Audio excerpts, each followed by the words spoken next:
Wow, you really weren't kidding when you said we were going deep this time.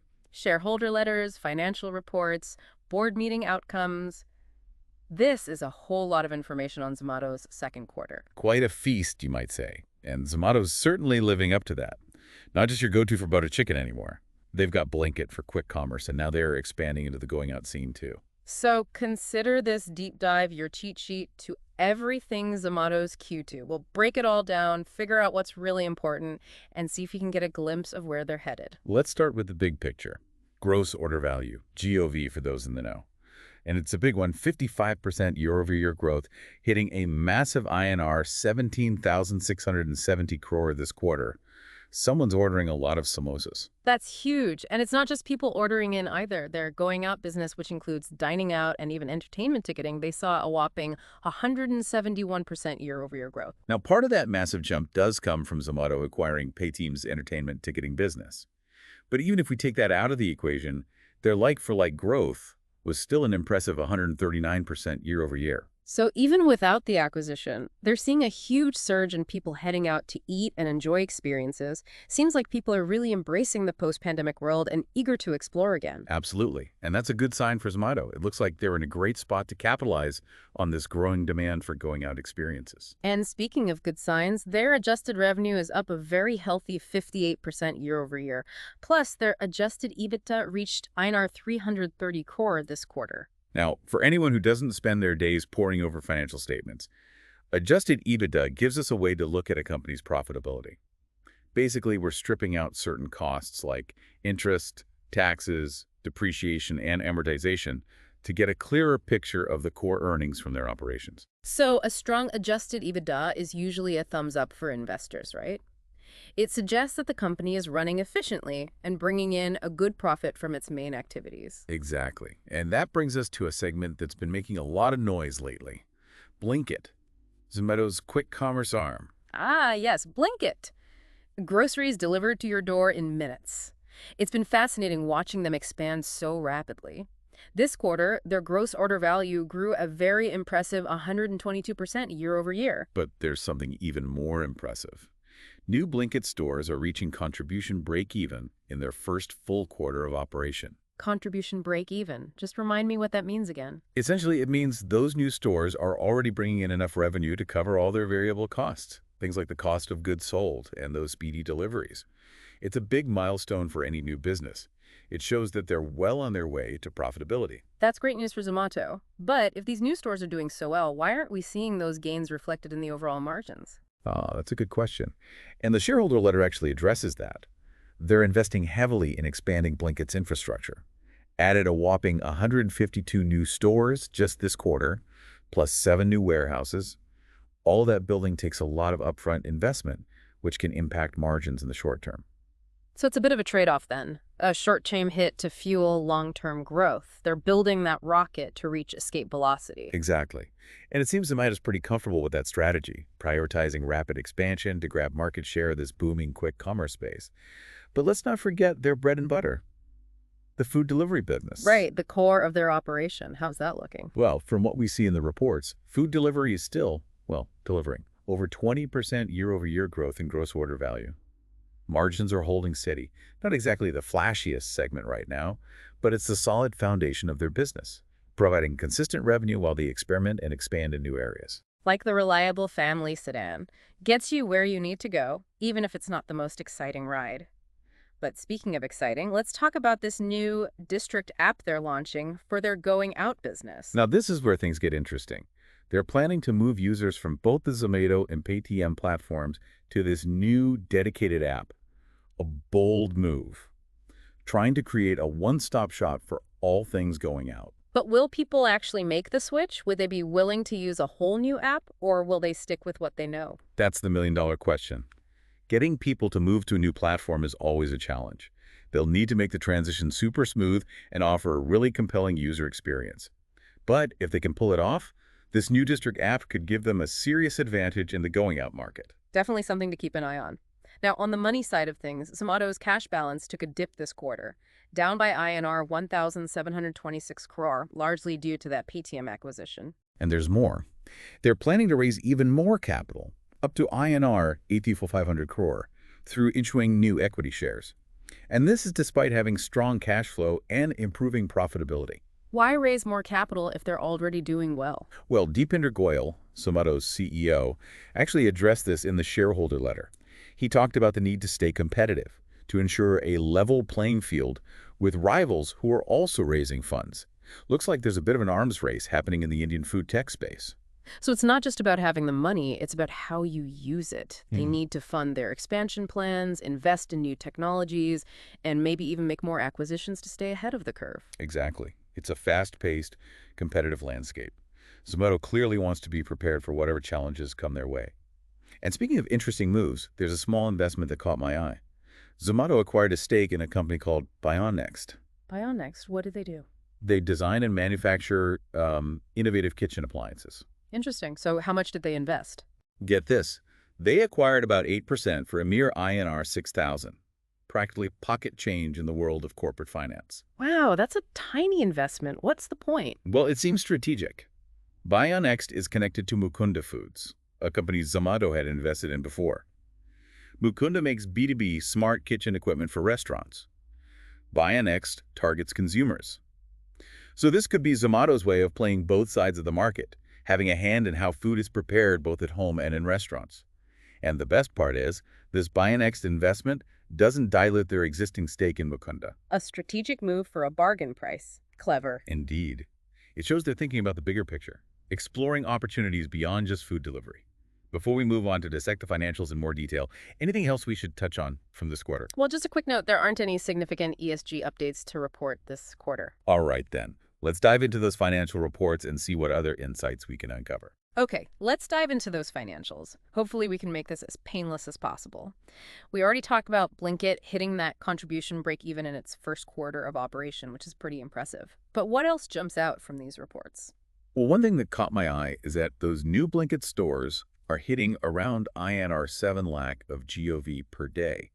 That's in that first quarter, the one where they reach break even.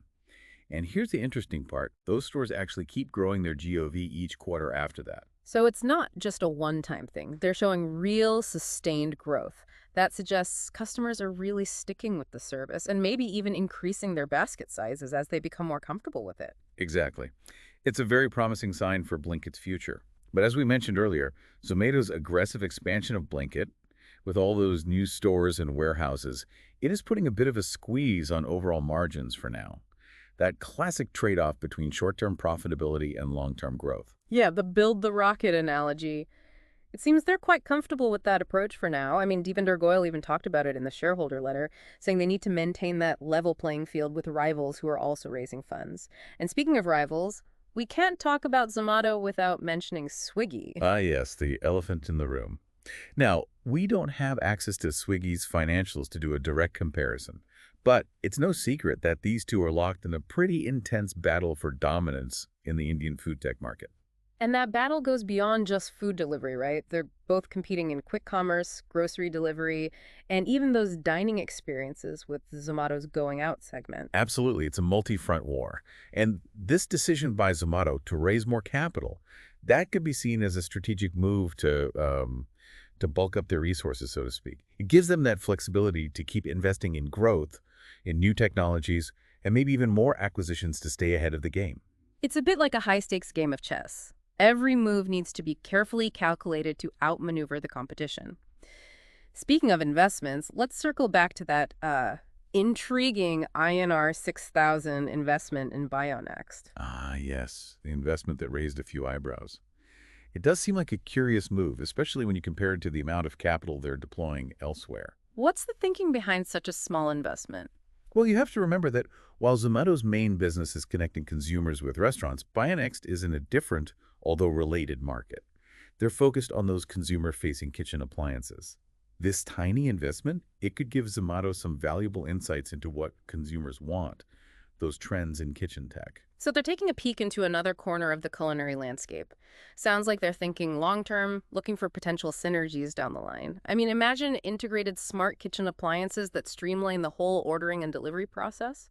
Or maybe exclusive partnerships with Bionext to offer special deals to Zomato users. It's definitely a possibility. And don't forget that Bionext is connected to Mukunda Foods, which Zomato already has a stake in. Remember, Mukunda focuses on the restaurant side with their smart kitchen equipment. So, Zomato is essentially playing both sides of the field, now influencing how food is prepared, both at home and in restaurants. It's a clever way to diversify their bets and potentially shape the future of food preparation at multiple levels. So, are we seeing a pattern emerging here? It seems like Zomato isn't content with just being a food delivery app anymore. They're evolving into a much broader food ecosystem. That's a sharp observation, and it's that ecosystem play that makes Zomato so fascinating. They're building a network that touches so many different aspects of the food industry, from sourcing ingredients to, well, to enjoying a meal out, It's ambitious, but it could really pay off if they can execute it well. for sure. But it's not without risks. Maintaining that balance between aggressive growth and profitability, that's going to be crucial. And navigating the regulatory landscape, especially in areas like quick commerce and online payments, that's going to be essential for their long-term success as well. Absolutely. They'll need to be adaptable, adjust to the changing market dynamics, and maybe even make some tough choices along the way. So Zomato's Q2 FY25 results show us a company in hypergrowth mode. They're pushing boundaries, taking risks, and making big bets on the future of food. But what does all this mean for the average person? That's a great question, and a perfect way to transition into our final part. We've dug into the numbers, we've analyzed the trends, but now it's time to zoom out and consider the bigger picture. How might Zomato's ambitions impact the Indian food tech scene? And what does all of this mean for consumers and businesses? We'll explore those questions and more when we return for the final part of this deep dive. Welcome back. Over the last two parts, we've done a deep dive into Zomato's Q2 FY25. We crunched numbers, looked at trends, and even explored their ambitious plans. Now I think it's time to zoom out and consider what all of this really means. One thing that I find really fascinating is that Zomato's ambitions, well, they go way beyond just connecting consumers with restaurants. They're building a whole food ecosystem, and that could really change how people interact with food, from sourcing ingredients all the way to enjoying a meal at a restaurant. And we've seen that ecosystem approach playing out in their investments, right? You've got Hyperpure supplying fresh ingredients to restaurants, Blanket delivering groceries in minutes, and now they're focusing on going out with this new district app. And that brings up a very important question. Are they spreading themselves too thin? I mean, is it even possible to be great at all of these different things, or will they need to pick and choose and focus on some areas more than others if they really want to dominate? Yeah, that's the classic dilemma for any company with big ambitions. Do you specialize or do you diversify? Do you focus on one core thing or try to be a one-stop shop for everything? It's a tough question, and there's no easy answer. The Indian market is changing so quickly with a growing middle class, and more people are using digital technologies. And this creates tons of opportunities for companies like Zomato to really try to meet all sorts of different needs and desires. But let's not forget, they're also facing some serious competition, right? And that competition is growing all the time. Everyone wants a piece of this expanding pie. Yeah, competition, it's a double-edged sword, isn't it? It can be great. It can push companies to innovate, to offer better products and services, which ultimately benefits the consumer. But it can also lead to these unsustainable price wars, a race to the bottom, which can hurt everyone, both the businesses and the market as a whole. So Zomato needs to find that sweet spot. Aggressive enough to win market share, but smart enough to build a business that's sustainable, a business that's profitable. Exactly. And that's why their strategic choices are so important.